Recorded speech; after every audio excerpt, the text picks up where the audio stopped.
warahmatullahi wabarakatuh. Al-Fatihah.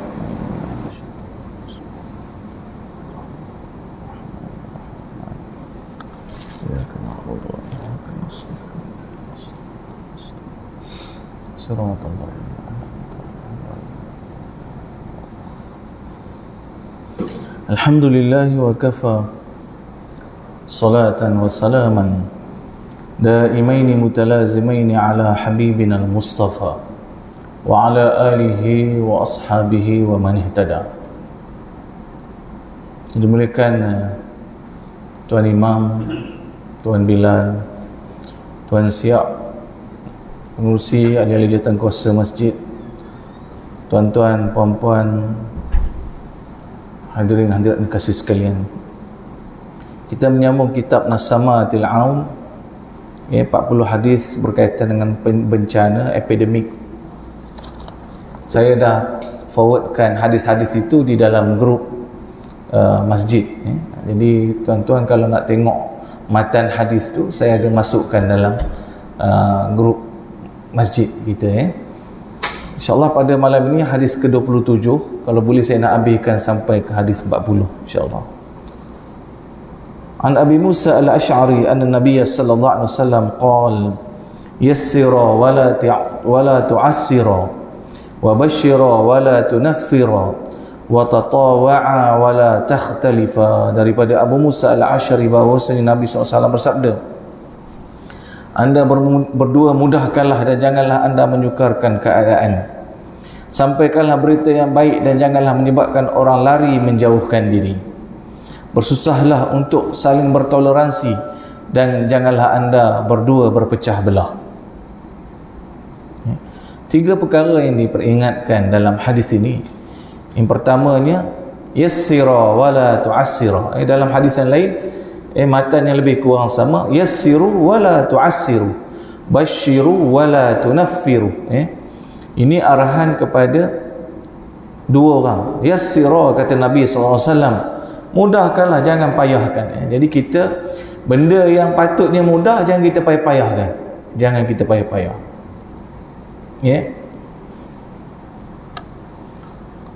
Bila bertunang anak, orang tak pihak perempuan, pihak laki-laki tanya berapa mas kahwin ni?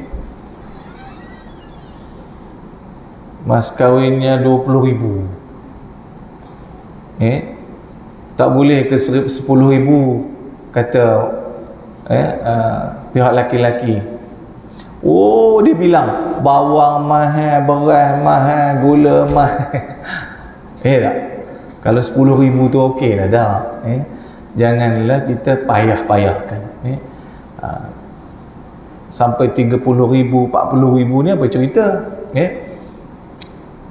Ada yang sampai nak satu hantaran pun sebut mesti ada cukup lengkap kelengkapan orang perempuan ni. Jam, gelang tangan, iPhone. Pernah saya hadir satu kenduri, saudara saya juga jauh-jauh, dia nak tengok bil tu mak mentua ni tadi, semua barang-barang gelang, jam, iPhone ni semua nak bil tu. Dia takut Petaling Street punya, dia takut tiruan.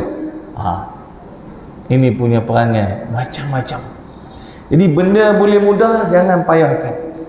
Buat apa yang boleh, apa yang termampu oleh kita. Yassira wa la tu'assira, yassiru wa la tu'assir, mudahkan, jangan payahkan. Benda yang kita patut boleh mudah, kenapa kita nak payahkan? Basyiru wa la tunaffiru, atau basyira wa la tunaffira, bagi khabar gembira, jangan bagi khabar yang menakutkan, yang menyusahkan orang. Manusia ni disuka dengar good news, berita baik. Tak? Kita cerita pada bos kita berita baik, seronoklah dia.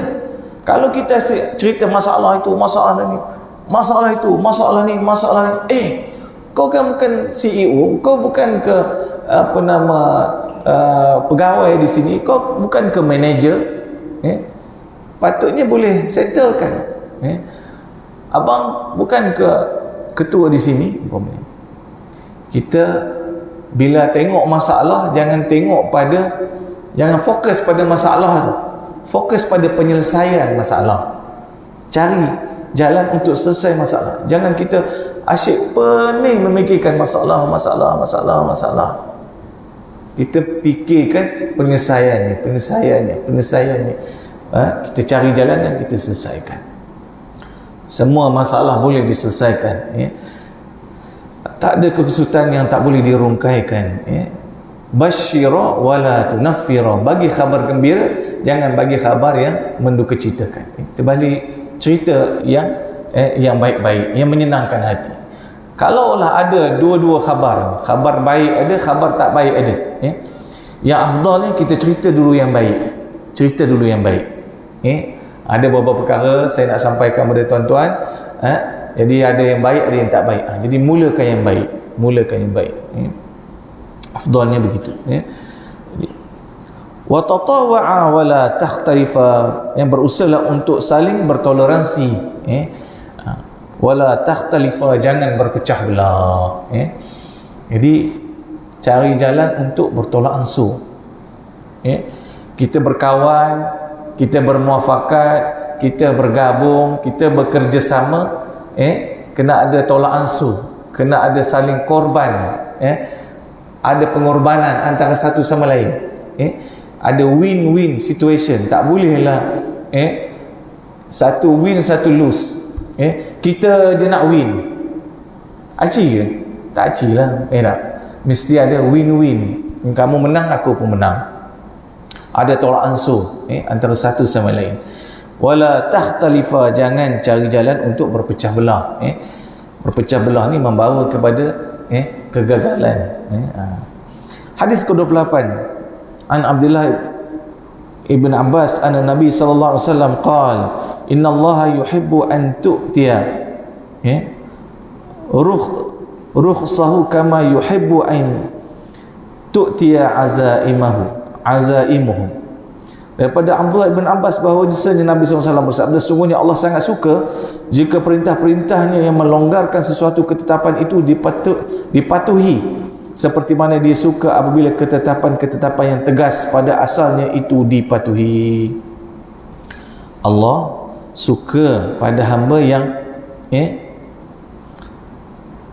melaksanakan kelonggaran-kelonggaran yang diberikan, suka jika perintahnya yang melonggarkan sesuatu itu dipatuhi. Maknanya kita gunakan kelonggaran itu, gunakan rukhsah, gunakan kemudahan yang diberikan. Sebagaimana Allah mahu kita melaksanakan ketetapan-ketetapan yang tegas, yang berat, yang payah untuk dipatuhi. Jadi bila ada kelonggaran, kena gunakan kelonggaran. Memang syurga ni dibentangkan dengan perkara-perkara yang menyusahkan. Huffatul jannah bil makarih wa huffatun nar bil maladzat. Dibentangkan syurga itu dengan perkara-perkara yang manusia tak suka, yang susah, terutamanya orang tak biasa, terutamanya orang yang tak khusyuk. Semayang ni berat, wa innaha lakabiratun illa 'alal khashi'in. Semayang ni berat melainkan bagi orang-orang yang khusyuk. Orang yang khusyuk tak ada masalah. Bahkan orang-orang yang khusyuk ni kalau tak semayang tu jadi tak tentu arah, tak? Jadi libang-libu, kata orang baik. Jadi wa huffatun nar bil maladzat, dan dibentangkan neraka itu dengan perkara-perkara yang melazatkan. Jadi memang agama ni ada kesukaran, kepayahan yang terpaksa kita lalui kerana dunia ini tempat kita beramal, kita berusaha, bersusah payah, tempat kita bersenang lenang, tempat kita berehat di mana? Di syurga Allah Subhanahu Wa Taala. Jadi jangan silap, kita nak senang sini, nanti kita susah di sana. Jadi pada kesukaran, kesusahan itu adanya kemudahan, kelonggaran, ada rukhsah yang Allah Ta'ala bagi pada kita. Jadi Allah suka kalau kita gunakan kemudahan-kemudahan itu, kelonggaran-kelonggaran itu. Contoh, semayang jamak, kan? Boleh semayang dua-dua, kita buatlah dua-dua. tak empona rasanya. Tak sempurna semayang 2 ni, nak semayang 4 juga. Tak apa, kan kita singgah lagi semayang 4 lagi. Apa kesusahnya nak semayang? Kata dia. Sebenarnya semayang kalau kita boleh qasar, semayang 2 itu lebih besar pahala daripada semayang 4 semayang. Lepas tu kita tak jamak semayang lagi 4 lagi, itu kurang pahala ni. Lebih besar pahala kita semayang 2 kalau kita layak untuk semayang 2, iaitu orang musafir lah. Orang musafir kenapa nak semayang 4? Tengok dekat atas highway ni ada semayang 4, rugilah. Semayang 2 dapat pahala banyak. Semayang 2 dapat pahala lebih daripada orang yang semayang 4. Allah dalam hadis ini kita baca, Allah sangat suka hamba yang menggunakan rukhsah yang diberikan berbanding dengan dia buat juga. Dia tak ambil kesempatan pada kelonggaran yang Allah bagi. Bahkan jamak ni tuan-tuan perempuan, musafir, banjir, hujan yang lebat membawa kepada banjir yang menyukarkan semayang masjid, boleh jamak di masjid ni. Kalau salji, kalau di tanah Arab, di Eropah salji, musim salji boleh jamak, salji yang lebat, payah nak datang masjid, boleh jamak 4, tak ada qasar. Saya belajar dulu biasa jamak di masjid, tapi di rumah tak boleh jamak lah. Jamak tu tujuannya untuk memudahkan, oleh kerana masyaqqah, sukar untuk pergi ke masjid. Kalau katalah banjir, banjir boleh jamak. Banjir, payah nak datang, nak naik sampan apa semua, nak kemari ke masjid ni umpamanya, banjir, boleh jamak 4. Tapi kita ni tak ada masalah, hujan biasa je, hujan tak ada kesukaran pada kita untuk datang, jadi tak bolehlah jamak. Orang sakit boleh jamak, tapi tak boleh qasar. Jamak 4. Sembahyang zuhur 4, asar 4. Susah nak ambil wuduk. Kita bila mak ayah kita sakit, abang kita sakit, afdal untuk kita ambilkan wuduk dia, basuh mukanya, tangannya, kakinya. Jadi susah untuk dia bersihkan diri dia dan ambil wuduk. Jadi orang yang sakit ni dia boleh jamak 4. Maghrib 3, isyak 4. Jamak tak ada qasar, jamak tamam. Orang sakit boleh. Bahkan dalam satu hadis di mana Nabi SAW diceritakan menjamakkan semayang baginda, bila safarin wala uzrin wala matarin, tak ada hujan, tak ada uzur, tak ada sakit, Nabi menjamakkan semayang ni. Inilah hadis yang digunakan oleh setengah-setengah orang, antaranya orang-orang Syiah. Syiah ni dia jamak semua. Kalau kita pergi Tehran, surat khabar dia waktu semayang subuh, zuhur dengan maghrib je ada, 3 waktu je, sebab dia jamak. Zuhur dengan asar, maghrib dengan isyak. Dia pakai hadis ni. Sebenarnya hadis tu ada huraiannya, huraian yang kita kena faham, iaitu bila berlakunya masyaqqah, bila satu kepayahan berlaku, kita boleh jamak semayang kita. Tak ada hujan, tak ada sakit, tak ada musafir, boleh jamak. Jamak tamam. Nabi SAW melakukan jamak tamam itu ketika keadaan masyaqqah, payah. Contoh apa? Contoh doktor, dia nak operate orang, operate pukul 5, operation tu 8 jam. Apa jadi dengan semayang maghrib dia? Jadi dia mesti teruskan operate tu, bukan boleh biar berhenti. Operate tu pun dah sibuk. Jadi bila dia operation, maghrib dengan isyak tu dia boleh jamak takhir tamam. Faham? Sama juga orang atas highway. Atas highway ni bukan boleh sewenang-wenangnya berhenti tepi jalan. Jam. Jadi kita tak tahu pukul apa sampai, tak boleh bajet masa, jadi boleh jamak. Jamak tamam. Tapi kalau musafir memang boleh jamak lah.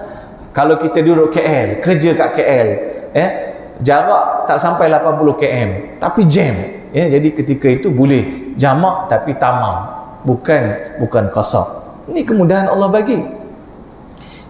Bandingan yang disebut oleh para ulama, masyaqqah ni antaranya ka'arusin fi lailati arusiha, seperti pengantin pada malam perkahwinannya. Orang bila kenduri kahwin, pengantin macam sibuk lah, tak sibuk, jadi nak layan orang apa semua, nak urut, jadi sibuk. Jadi ketika itu boleh jamak tamam. Jadi bila cerita pengantin ni, maknanya benda tu jarang berlaku lah kan. Kita kahwin sekali je kan. Kalau dua tu kadang-kadang kan. Kalau tiga tu jarang-jarang. Jadi maknanya masyakkah ni jarang berlaku. Bukan boleh kita jamak tamam selalu, tak boleh. Tapi terjadi hari-hari yang kita terlalu sibuk, kita boleh jamak tamam. Itu rukhsah yang diberikan. Jadi macam doktor, macam frontliners, dia pakai PPE ni boleh buka, bukan boleh pakai balik. Dia biasanya kita buang. Jadi frontliners yang pakai, yang layan di kecemasan dan sebagainya, bila dia pakai PPE tu, kalau waktu semayang yang menyebabkan dia terpaksa jamak, dia boleh jamak tamam, lil masyaqqah, kerana kepayahan. Ini kita kena faham. Jadi Allah suka kita gunakan kemudahan yang diberikan, sebagaimana dia mahu kita laksanakan perkara-perkara yang suka. Kan dalam agama ni ada hukum hakam yang kita rasa berat. Semayang, puasa kita tak kisah, hukum-hukum yang kita rasa berat, Allah nak kita laksanakan juga.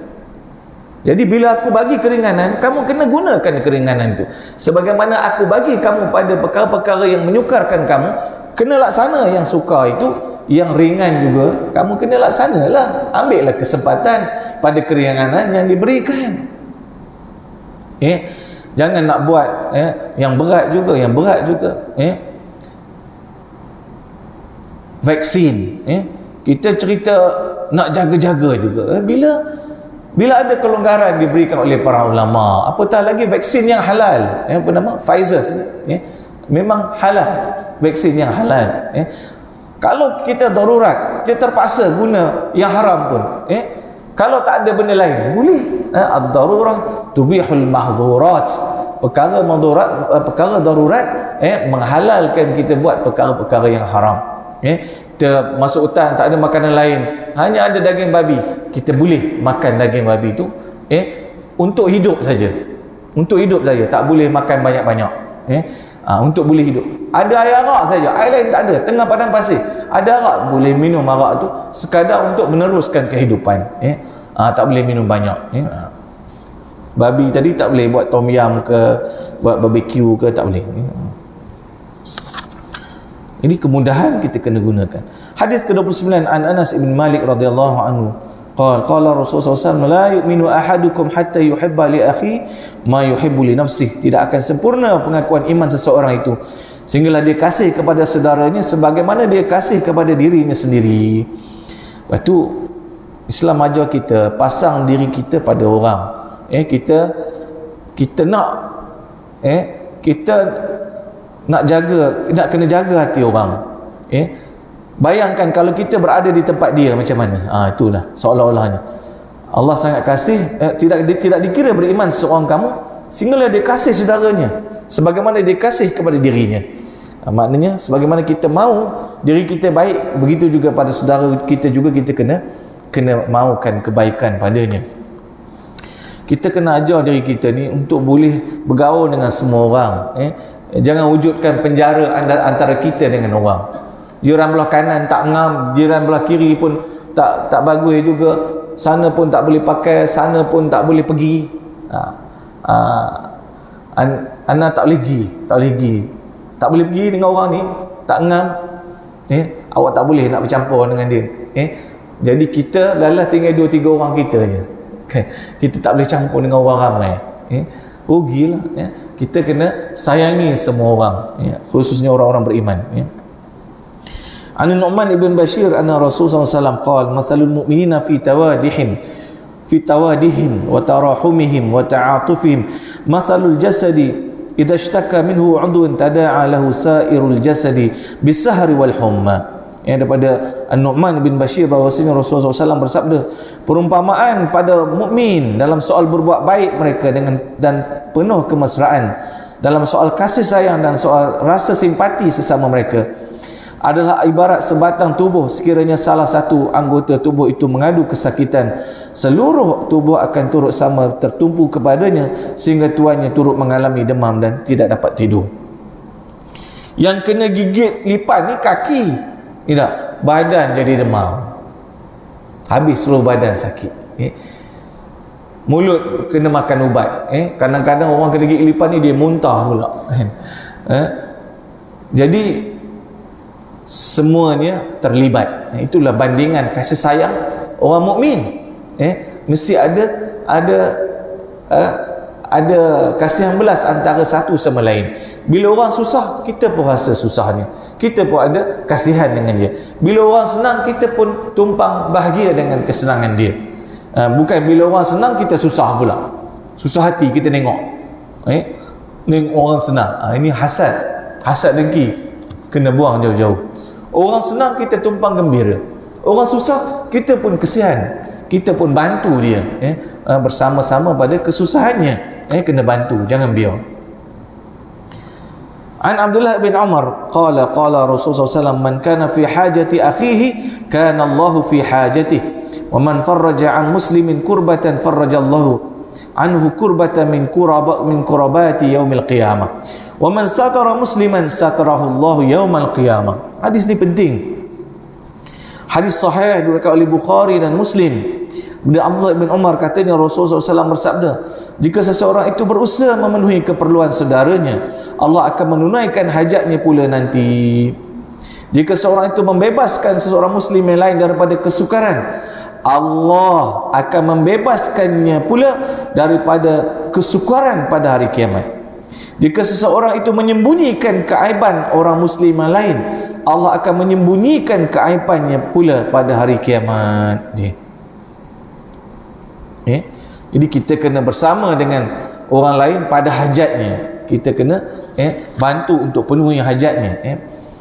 Kita ada lebih, kita kena bantu orang lain. Jangan kita seorang-seorang dengan kesenangan kita. Tak mau bantu orang lain, kena bantu orang lain.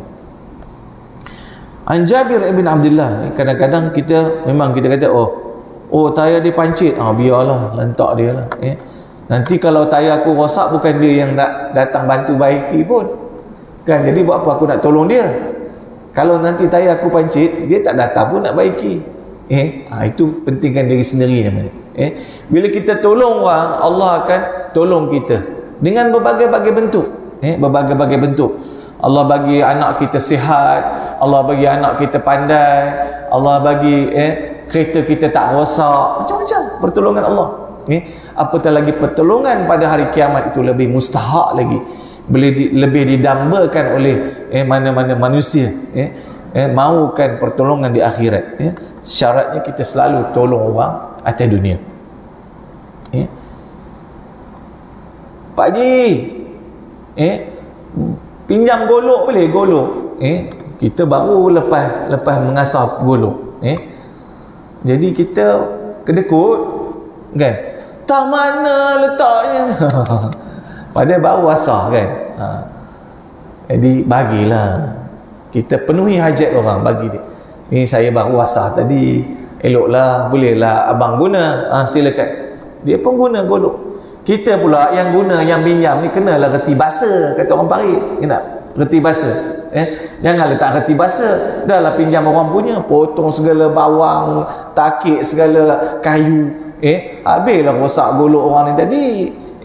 Dah pinjam barang orang, buatlah cara pinjam. Jangan buat macam reti sendiri. Dah jaga elok-elok, asahkan, baru pulangkan, macam tu lah.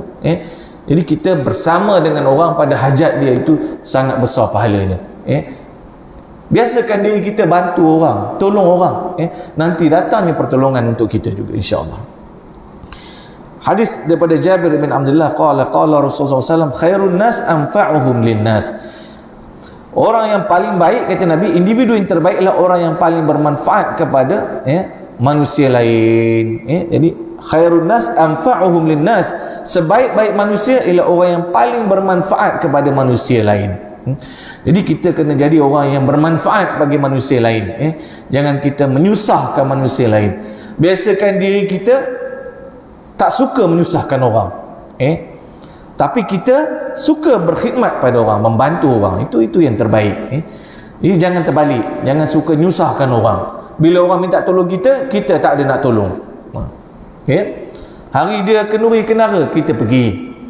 Hari kita kenduri kenara, kita minta dia datang, kan? Kita kenduri kenara, kita nak orang datang tolong kita. Orang kenduri langsung kita tak nak pergi. Apa hal?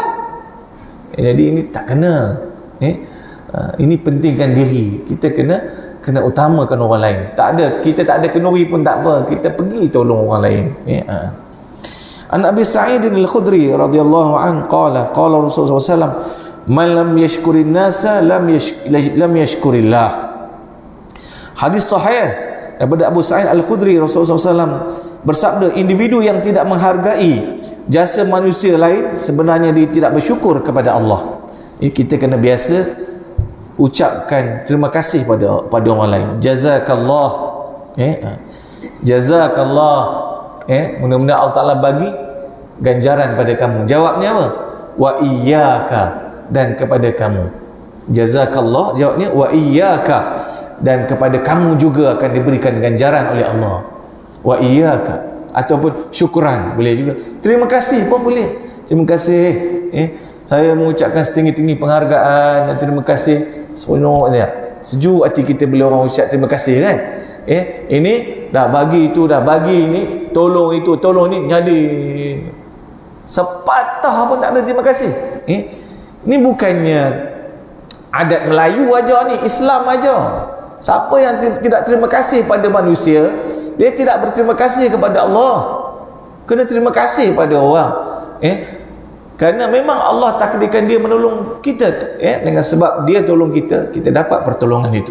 Ucapkan terima kasih pada orang, ajar anak-anak kita ucap terima kasih pada siapa juga yang memberi, walaupun pemberian itu yang simple, yang mudah, yang murah. Ucap terima kasih lah, terima kasih. Terima kasih ni ajaran agama kita Islam, bukan adat budaya Melayu, bukan. Bukan dari asal budaya Melayu, asalnya Islam, menjadi budaya Melayu. Apatah lagi ianya juga budaya Melayu. Jadi kita kena aplikasikan dalam hidup kita. Biasakan diri kita terima kasih dengan orang. An Abi Hurairah radhiyallahu anhu qala Rasulullah SAW, akmalul mu'minina imanan ahsanuhum khuluqa wa khiyarukum linisaihim. Orang mukmin yang paling lengkap imannya ialah orang yang paling indah akhlaknya dari kalangan mereka. Yang paling lengkap imannya apa dia? Orang yang paling indah akhlaknya. Saya selalu ulang, agama kita 3 tonggak agama mesti ada. Apa dia? Ada akidah, ada syariah, ada akhlak. Kalau kita ada akidah saja, mantap akidahnya, akhlak tak ada maknanya. Ada syariat, semayang, beres, puasa, umrah tiap tahun, tapi tak ada akhlak. Itu penting kita belajar ilmu tasawuf, ilmu mensucikan hati, menyematkan diri kita dengan sifat-sifat mahmudah, menjauh sifat mazmumah. Ada akidah, ada syariat, tapi masih lagi hasad. Berapa ramai kalangan kita yang ada hasad dengki ni, tak boleh tengok orang senang. Orang ada jawatan itu, jawatan ini, viralkan, fitnah sana, fitnah sini. Astagfirullah. Tak habis-habis hasad dengki. Orang yang paling lengkap imannya ialah apa dia? Orang yang paling baik akhlaknya. Dan sebaik-baik kamu, kata Nabi, ialah orang yang paling baik terhadap isteri-isteri kamu. Orang yang paling baik di kalangan kamu ialah orang yang paling baik terhadap isterinya. Jadi kita kena layan orang perempuan ni dengan layanan yang baik. Isteri kita, dia Allah Ta'ala takdirkan dia jadi isteri kita. Kena didik dia, bagi perhatian pada dia. Bukannya senang jadi orang perempuan ni. Tak? Saya bila isteri dulu outstation, 2-3 hari pening. Tak? Anak 4-5 orang ni, yang ni nak kencing, yang ni nak buang air besar, yang ni nak makan. Saya kata kalau bagi 5,000 sebulan pun saya tak andak kerja ni. Saya kata susah rupanya jadi ibu ni. Tak? belum melahirkan lagi, tak menyambung nyawa, mengeluarkan anak, ya Allah, susah. Jadi kena ta'amul mereka, bergaul dengan mereka dengan layanan yang baik. Bak kainnya dah kain, rendam kain, basuh kain, jemur kain, angkat kain, lipat kain, gosok kain, susun kain, dah 7. Kalau dulu ada nila kain, kanji kain dah 9, kainnya dia pun dah dekat 10. Belum lagi pinggan, mangkuk, anak-anak masak. Lepas tu Nabi kata apa? Khiyarukum li nisaihim. Orang yang paling baik di kalangan kamu ialah yang paling baik terhadap isterinya. Kena berbaik dengan isteri kita. Jangan kasari mereka. Jangan lakukan perkara-perkara yang tak baik pada mereka. Orang lelaki ni dia kelemahannya apa? Dia ego. Satu. Yang keduanya dia suka salah guna kuasa. Dia ada kuasa menceraikan, dia ketua, dia sewenang-wenang, tak boleh. Orang perempuan dia ada 2 kelemahan juga. Orang perempuan ni kelemahan dia apa?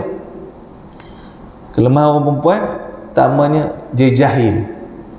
Dia banyak kekurangan dia pada segi ilmu, dia tak tahu itu, tak tahu ini. Jadi kena atasi kejahilan itu.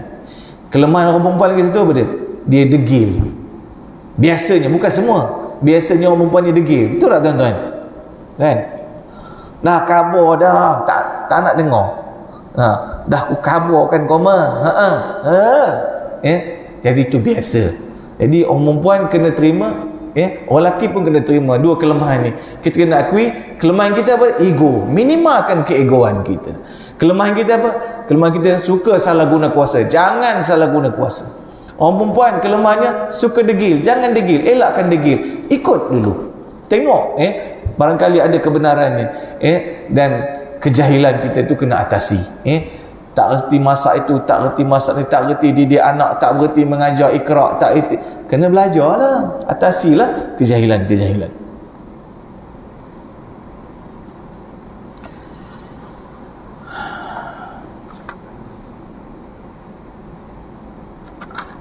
Anas bin Malik qala ma ra'aitu ahadan kana arhama bil 'iyal ma'ar rasul.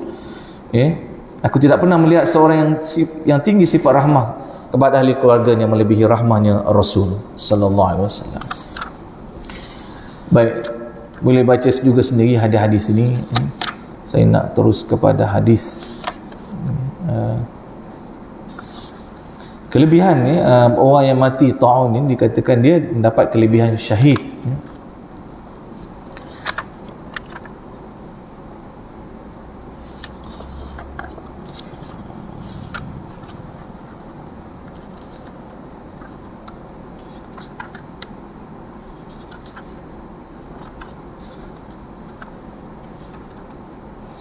Hadis ke-36 Anil Aswad qala sa'altu Aisyah ma kana an-nabiyyu yasna'u fi baitihi qalat kana yakunu fi mihna ahli ta'ni khidmat ahli.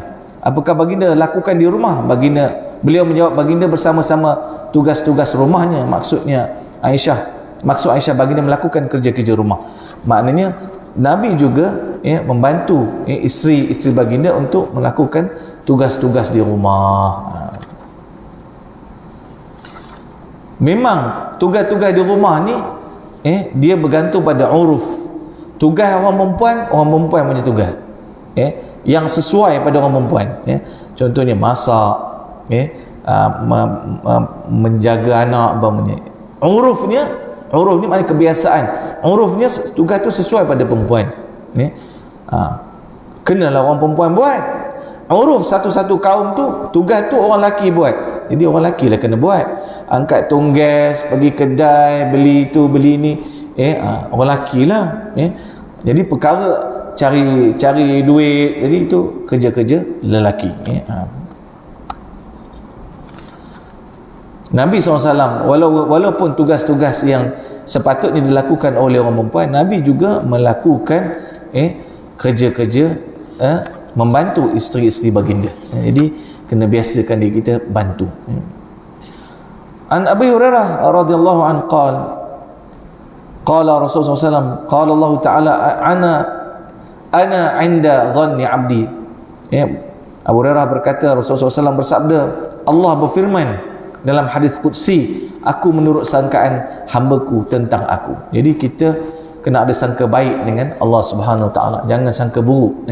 Di apa yang Allah Taala takdirkan pada kita ada hikmahnya, ada hikmahnya. Apa hikmah Covid ni? Macam-macam hikmahnya. Kita boleh beringat, kita boleh insaf, kenduri kahwin dah senang sekarang ni. Tak payah ajak orang ramai-ramai. Kenduri 250 orang cukup, kan? Kita boleh beringat, kita boleh rapat, silaturahim kita reti nak guna IT. Ada hikmah. Cuma kita kena sabar, kena redha, kena teruskan sangka baik kita dengan Allah Subhanahu Wa Taala. Adalah hikmahnya supaya kita beringat, jangan kita lupa, jangan leka. Janji kita kena ambil peringatan itu, ambil perhatian itu, jangan kita lupa. An Abi Musa al-Ash'ari qala Rasulullah SAW, man ahabba liqa' Allah ahabba Allah liqa'ah, wa man kariha liqa' Allah kariha Allah liqa'ah. Jika seorang itu cinta untuk bertemu dengan Allah, Allah juga cinta untuk bertemunya, dan jika seorang itu benci untuk bertemu Allah, Allah juga benci untuk bertemu dengannya. Jadi interaksi dengan Allah Subhanahu Wa Taala ni macam tu. Kullama taqarraba 'abdi, setiap kali hamba-Ku datang pada aku sejengkal, aku datang padanya sehasta, kata Allah. Setiap kali hamba-Ku datang padaku sehasta, aku pergi padanya sedepa. Setiap kali hamba-Ku datang padaku berjalan, aku pergi padanya berlari, kata Allah. Maknanya kalau kita mau dengan Allah, Allah juga mau pada kita. Kalau kita sayang Allah, Allah juga cinta pada kita. Tapi kalau kita benci dengan Allah, Allah lagi benci dengan kita. Kalau kita ada masa untuk Allah, Allah juga akan ada masa untuk melayan kita di dunia dan di akhirat. Kalau kita tak nak bagi masa untuk Allah, Allah juga tak ada masa nak melayan kita. Itu dia punya bentuk interaksi kita dengan Allah. Lepas tu kita kena usaha untuk rapatkan diri kita dengan Allah Subhanahu Wa Taala. Jadi kita alhamdulillah berjayalah menghabiskan kitab ini. Jadi elok tuan-tuan perempuan baca, walaupun dah khatam, sehingga hadis ke-40, jadi kita baca jugalah untuk dapat manfaat. InsyaAllah nanti kita buat pengajian lain. Kalau ada apa-apa saranan untuk kita buka kitab lain ke, belajar ilmu-ilmu lain, saya lalukan kalau ada cadangan. Wallahu a'lam. A'udzubillahi minasyaitonirrajim. Bismillahirrahmanirrahim. Alhamdulillah rabbil alamin, wassalatu wassalamu ala asyrafil anbiya wal mursalin wa ala alihi washabbihi ajma'in. Allahumma akrimna bi nuril fahmi waftah alaina bi ma'rifatil ilmi wa sahhil akhlaqana bil hilmi, rabbana asrif 'anna 'adzab jahannam inna 'adzabaha kana gharama innaha sa'at mustaqarra wa muqama ya muqallibal qulub tsabbit qulubana 'ala dinika wa ta'atik. Sallallahu ala sayyidina Muhammad wa ala alihi washabbihi ajma'in. Walhamdulillahi rabbil alamin.